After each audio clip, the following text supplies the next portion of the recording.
मेरे दो source of motivations हैं। पहला, मेरे बड़े भैया जिन्होंने कभी इसकी तैयारी की थी, उन्होंने भी इंटरव्यू दिया था पर वो सेलेक्ट नहीं हो पाए, तो एक तरह से मुझे उनका सपना पूरा करना है। दूसरा एक इंसिडेंट है जो हर समय मुझे मोटिवेटेड रखता है।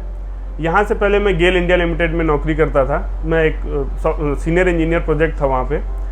तो एक पाइपलाइन प्रोजेक्ट था 70 किलोमीटर का, यूपी और राजस्थान को लिंक करते हुए। उसमें मैं कंपनसेशन वगैरह से डील करता था कि जिन लोगों की ज़मीनें जा रही हैं उनको कंपनसेशन कैसे दिया जाए। तो एक बूढ़ी माता जी थी, वो मुझसे बार बार कहती थी, बेटा थोड़ा और पैसा दिलवा दो, मेरी स्थिति ऐसी है या ऐसी है।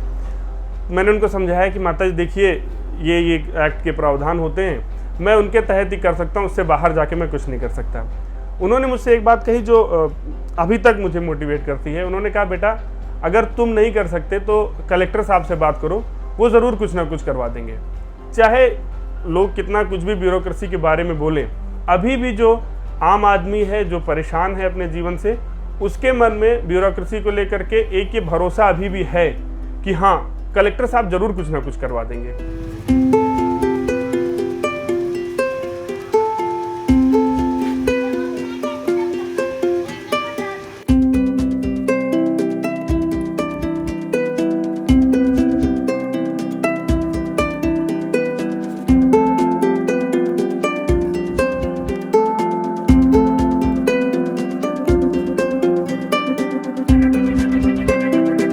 It's been a long journey for me. 6 साल हो गए, काफ़ी लंबा समय मैंने दिया इस तैयारी को। और सब यही सोचते हैं कि आप कभी डिमोटिवेटेड हुए या नहीं हुए, तो मैं कभी नहीं हुआ। कारण ये था, पहली बात कि सीखने को मिला इस तैयारी में, और still I am on a learning spree, so अच्छा लगता है हर बार सीख के। दूसरी बात, एक अंदर से खुद में होता है कि मेरे एफर्ट्स मैं इससे ज़्यादा कर सकता हूँ, और आसपास में अपने लोगों को देखता हूँ कि वो मेहनत कर रहे हैं और वो सेलेक्ट हो रहे हैं, तो ये खुद में मिलता है कि हमें मेहनत करके मैं हो सकता हूँ। तो it's there nothing to be disappointed or get demotivated.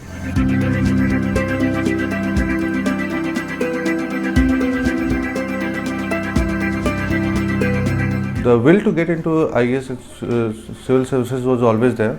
My father and my brother wanted me to get into this, but earlier the pattern of exam was such I could not think of. There was no self conviction over there. So when pattern changed in 2013, I could convince myself I can get into this exam. So that is when I resigned from ITC and got into full-time preparation since November 2013. I'm still going hard with this. Preparations are on. And I would like to say that even if I don't get into IAS exam, I would always go for a GMAT and clear it, and probably do MBA and get back into private sector where I was always working. So for me, it's not the end of the world.